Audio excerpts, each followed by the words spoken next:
him. Absolutely. Is he better than Floyd Mayweather right now? I'm not going to sit up here and say that.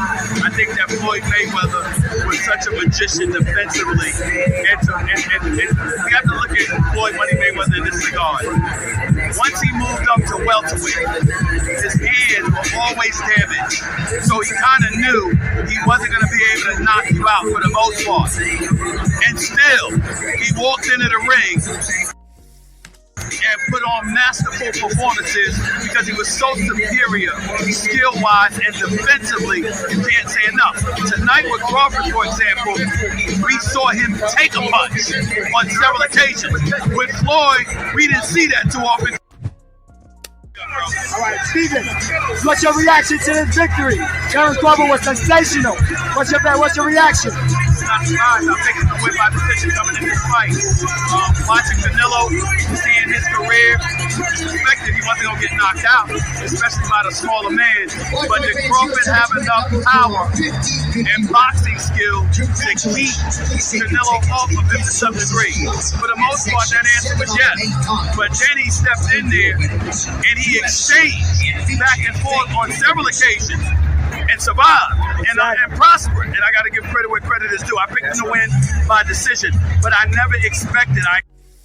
Of a fighter, a gold medalist, if I'm not mistaken. Yes. Yeah, but he was behind the scenes. Two guys with a crazy amateur backgrounds, and one guy is not being seen, and another guy is being seen.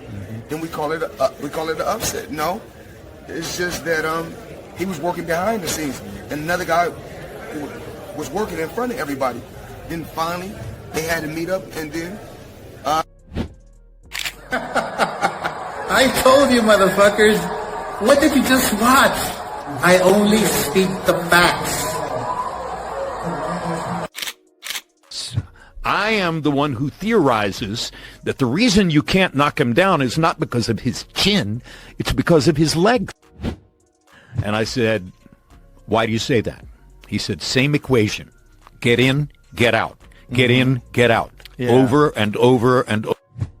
All right, fellas. Now, Canelo and Crawford finally just faced off. And what a fight it was. The almost fairy tale-like matchup did come true, and we just saw two of the greatest of our time share the ring. Going into this fight, so many questions were swirling. Would Crawford adapt to the weight? Could he truly withstand and absorb Canelo's power? And for Canelo, could he deliver that statement performance, silencing all the criticism that's been directed at his last few fights? Well, we certainly got all the answers. So let's break down what just happened in the fight. What does this performance mean for both fighters? And of course, the big question, what's next? But first, if you love boxing, you're in the right place. My name's Closter, and I make boxing videos as things happen, keeping you informed. So make sure to subscribe. I'll always keep you in the loop. Now, going back a little, Fight Week didn't really bring up anything super unexpected. It was pretty much business as usual, and that's why I didn't end up covering it extensively because there wasn't anything huge to note. The most significant observation, really, was the size difference between the two fighters. They looked remarkably similar in size, and both looked to be in incredible shape. Both seemed to have acclimated to the weight and the anticipation. The venue for this fight was truly impressive. This was the first ever boxing fight at the Allegiant Stadium. Packing tens of thousands of fans in there, it absolutely looked fantastic. The atmosphere was electric. It was a spectacle unlike anything we've seen in boxing for a long time. You could feel the history in the air. The undercard overall was, well, it was mixed. Some great fights, some stinkers. But outside the main event, the MB Martinez fight was probably the most entertaining. If you missed it, it's worth checking out. But let's be honest, everyone was only there for the main event. After months of hype and anticipation, the moment finally arrived. You know, we need to see the hunger that Morales, Barrera, Marquez, Chavez, Salvador Sanchez had when they know they're behind, when they know they're losing. They fucking go out there to fucking try to knock their opponents out. They go out there to try to either you knock me out or I'm gonna knock you out. They go out there to try and get that win.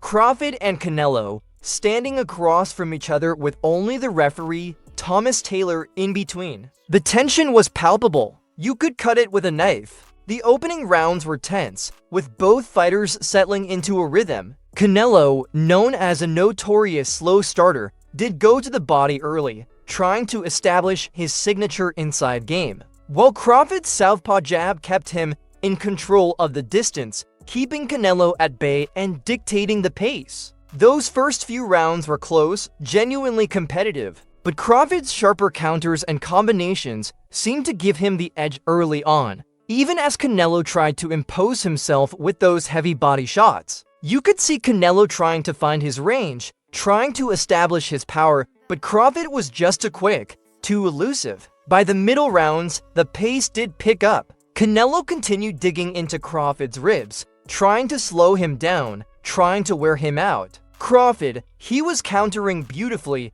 showcasing his incredible timing and precision. Canelo had a better round in the fifth. You could see him starting to figure things out, trying to close the distance. But Crawford, not liking this at all, came out in the sixth looking to retake control. He knew he had to impose himself to stop Canelo's forward momentum, and he certainly did. He responded with a flurry, reminding everyone who was in charge. As the fight wore on, Crawford's precision started to truly separate him from Alvarez. He peppered Canelo with sharp combinations, finding success on the inside and, crucially, timing his left hand beautifully. It wasn't just about power. It was about skill, technique, and intelligence. Crawford was reading Canelo's movements, anticipating his punches, and making him miss. He was a masterclass in ring generalship. Then came the accidental clash of heads in the ninth, opening up a cut over Crawford's right eye. That gave Alvarez a glimmer of hope,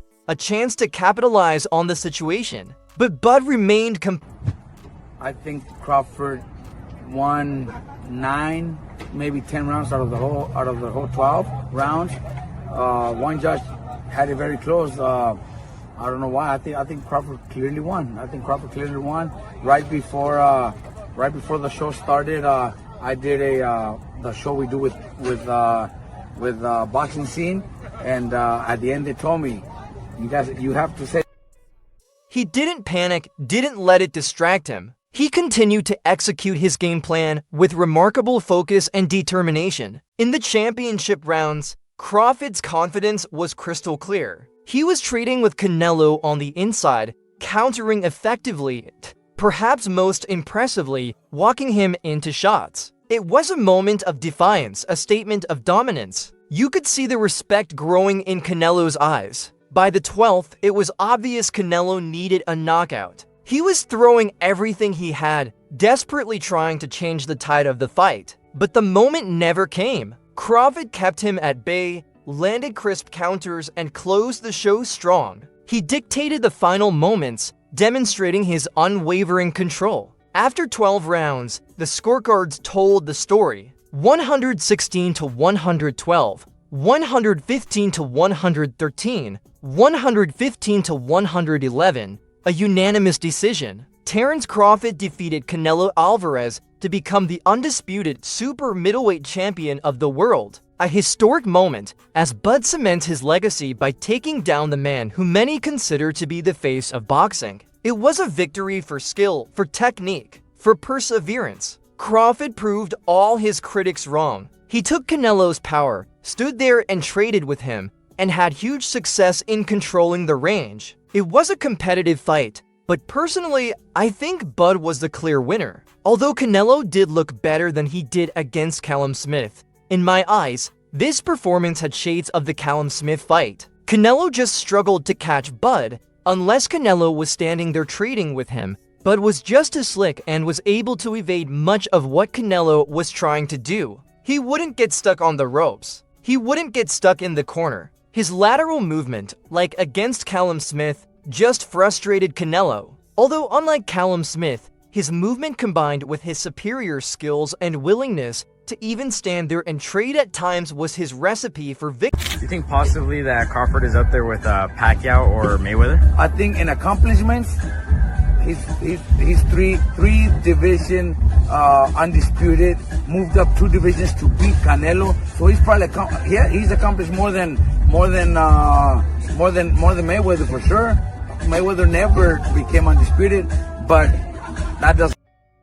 This was the fight we all hoped for, a competitive bout which answered all of our questions. Yet, simply put, Crawford outboxed Canelo. Really, not much more is needed to be said. It was a display of boxing brilliance, a testament to the dedication and skill of a truly exceptional fighter. And now, the question remains, what's next for both these warriors? And that's the moment. That's the night that Terence Crawford cemented his place in boxing history. To be the first male fighter to achieve undisputed status in 3 divisions? That's not just a title, it's a legacy. And to do it while remaining undefeated? It's almost unfathomable. We've seen incredible performances over the years, but this transcends simply a victory. It was a statement. It was a dismantling. And it's truly remarkable when you consider where Crawford's career has been. He's been a mainstay in the pound-for-pound conversation for years, but his visibility, his commercial appeal, has always been a bit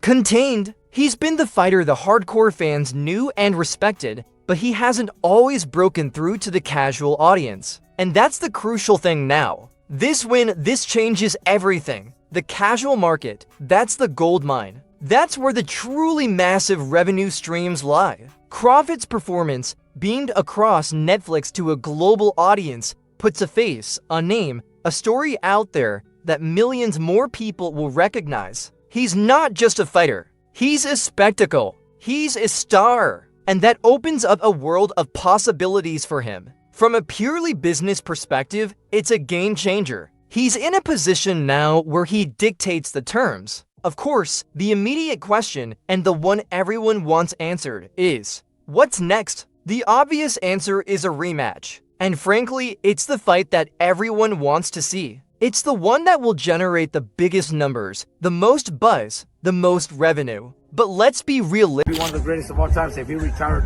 today.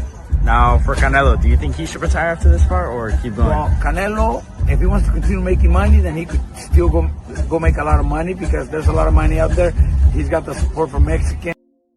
Both fighters are approaching a stage in their careers where retirement looms on the horizon. 35 and 37 years old. The physical toll of this sport is undeniable. We're not talking about years left. We're talking about a finite window. Do I think either man wants to chase that horizon right now? No, not after a performance of this magnitude. But the commercial upside, that's the undeniable lure. It's fascinating, too, how much control Crawford now wields. There's no rematch clause in place, which puts all the power in his hands. He can dictate the terms, the purse, the date. And let's be honest, Canelo's team will be pushing for that rematch. They need it. Canelo needs to salvage something from this defeat. The whole point of Saudi Arabia's investment in boxing, the Riyadh season branding, is to promote their nation. And putting Canelo against Crawford again? That's the guaranteed blockbuster. It's a much safer bet,